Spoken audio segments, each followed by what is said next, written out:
Hey yo guys, Haku here with my review of Taboo Tattoo episode 10, and this one was this was honestly a mess, guys, like seriously. So I'll just go starting out. We start out with Captain Ajita and Brahmin. BB escaped from them, so then the princess shoots a nuke out into the ocean with her hand or some shit for like no reason, because it doesn't really do anything except explode there, and BB still escapes to this boat. And he vows, of course, that he's going to be taking out all tattoos or whatever. And then we cut to him talking to Seigi after Seigi has presumably seen all of those memories that we've just seen. And the actual scene production here for Seigi and BB talking was actually really good. So I think that if the series wasn't all just cut together weird and rushed and overall pretty... I think that the problems with the entire series comes down to the rushing and chopping stuff up to put it into 12 episodes, because I feel like I'm going to try to read the manga once this is over and see if it's as bad. I'll just read it on my own time, but I don't think it will be. I feel like the anime is really cutting a lot of stuff out and really rushing it, and I think that's the source of everything that's really, really bad with this show. So yeah, I think that the scene production was actually really good, and it would have been feelsy if the BB stuff and his relationship with Seigi had taken longer and been fleshed out more, and we had actually built relationships with the characters. But at this point, we don't really have, like, nobody I've talked to about this show gives a damn about the characters. So I mean, it's just... It's one of those things where I feel like it would have been good or it could have been good, but they didn't do it justice. So then we see there's been a 1 year time skip. Seigi's training now. He has long hair, starting to look a little bit more like BB. And we see Izzy still missing the arm. She doesn't trust wise men. And then we see Tom again, very funny when they get to the hideout and everything. But when they're at the dinner scene, Izzy randomly has her arm back. And at first I was really angry. I was like, oh, I'm going to have to say something terrible in my review, because that's a really, really bad animation mistake. But then she continued to have the arm throughout the entire episode. And I'm like, what the hell? When did she get her arm back? Did they just skip that?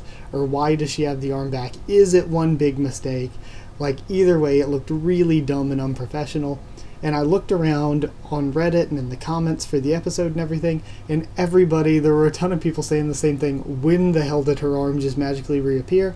And somebody, I could not confirm, but one person said, oh, at some point before the thing, Seigi talked about recalibrating her artificial arm. Okay, even so, if that is in there, and it could definitely be somewhere. It was so rushed and so many people were talking. It could have been just thrown in there one time. Even if that's true, then what was the point of her losing her arm if you're just going to say, oh, we'll give her an artificial one as good as the one that's been there? It takes away a lot of the weight and nothing matters. So, yeah, it's just... It was really bad, her having the arm back, in my opinion. Especially her having it back if they really just... didn't say anything or didn't make it important enough to where you, like somebody like me that's watching it and actually watching for content and taking notes, doesn't even notice them say that, then it's pretty bad. But going on from there, we have the training sequence thing, and it was just really rushed and cut together, but it wasn't necessarily bad. Shows a bit more of how Seigi has improved, but really showed very little. We find out there'd been an attack on their hideout. They found this message left by the princess. Bunch of stuff cut together where I was like, I don't even know what I'm watching anymore. Like, it was just so chopped up. Then we see Wiseman play the DVD that the princess left behind, and the video. It was again one of those things where I was like where the BBC, and I was like, oh, I feel like this should be feelsy, but I'm just not feeling it because it's all chopped up and we don't really have connections with the characters that much. The same thing with this. I'm like, oh, I think that's supposed to be funny, and I feel like I should think that it's funny, but for some reason or another I don't. It's just chopped up and I don't care about the characters, and I'm like, I don't think this is funny. Like, there are characters in the show I like Eel, but it's like they were trying to be funny, but it just wasn't. It didn't work. And Man, just so many problems. Um, we also see that since the princess said she's attacking the Grand Canyon, we have to go to America and we have to stop them.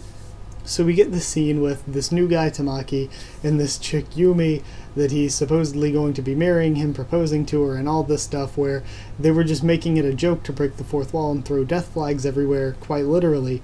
But why?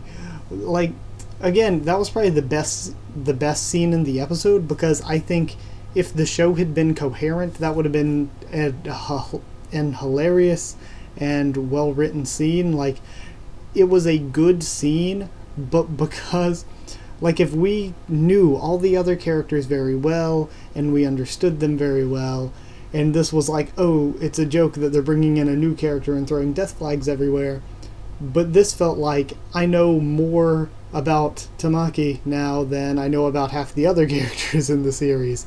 So I mean, it went from like not even being a joke. It's like he's one of the most developed characters in the series at this point, being a joke. So it was pretty.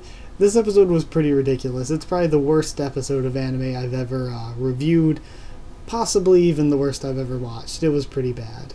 So when they get to the Grand Canyon, Tom's reaction to the stuff with Tamaki was hilarious, and we see that Sanders is there and still pretty fucked up, missing his eyes and his arm and his legs.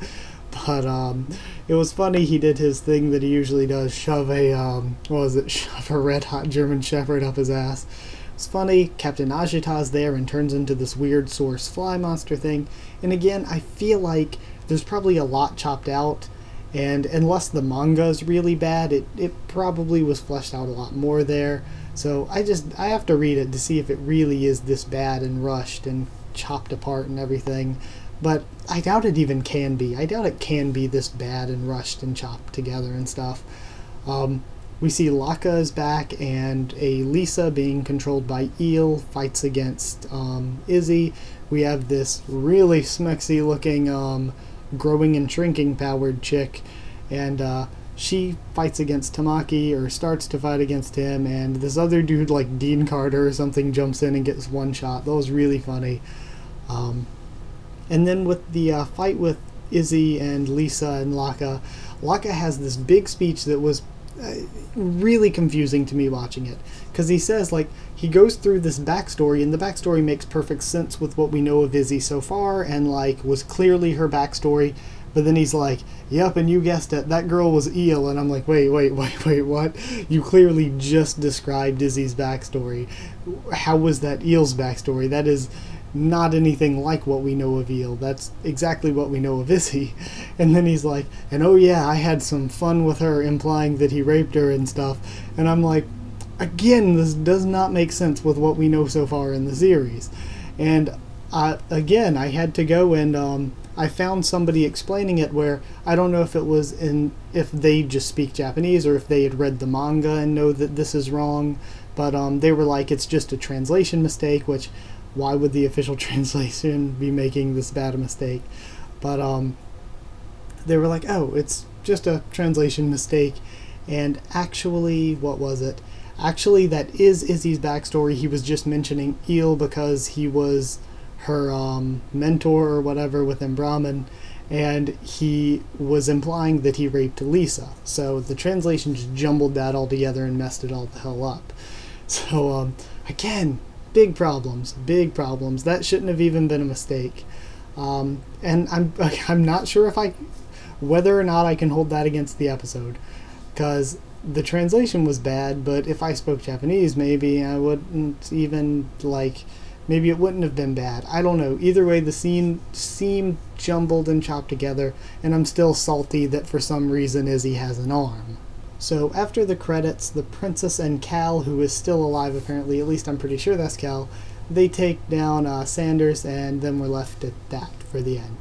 But yeah, this was just a mess of an episode. It was all over the place, and again, it was things that I don't think would have been bad if they weren't rushed.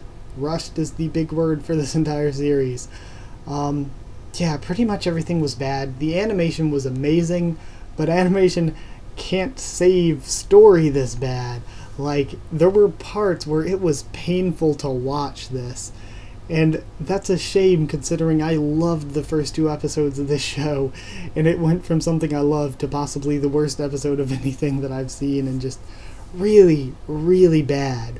And I don't want to even give it that bad a score because I was like, hell, I'd rather watch this complete mess than watch some boring romantic, like a boring romantic comedy cliche anime, schoolyard, whatever. But that's not even true, I don't even think. I think I'd rather watch that boring cliche thing than this mess of an episode. It was that bad. It was really, genuinely that bad. So, I hate giving something this bad a score, but it's literally the worst thing I've reviewed. So I'm just gonna give it point 0.5 sexy needle girls out of 10. Like, it was that bad. It was so bad. And I really feel bad about calling it bad because I think if they didn't rush it, if they took time and fleshed out these different parts and explained them, that it wouldn't be bad at all. In fact, I think it could be a very good series. Like if they, like I said earlier, at one of my earlier reviews, if they had stretched this out to maybe a 48 episode show instead of a 12 episode show, it could have been a great one, but it is just so crammed together that it's hard to build relationships and care about anything going on. So yeah, gonna still be reviewing the last two episodes, and I don't know, I'm honestly at this point not expecting it to get better, sadly. Like, if only the story was as good as the production quality. But sadly, that's it. So, like if you did like the video, comment down there, tell me what you thought of my thoughts on this episode and what you thought of the episode itself. Subscribe for more Taboo Tattoo, Fukigen, Mononoke, and One Piece, and more.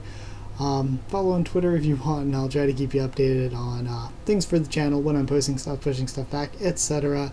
And that's it. So thank you once again for watching, and I'll see you all next time.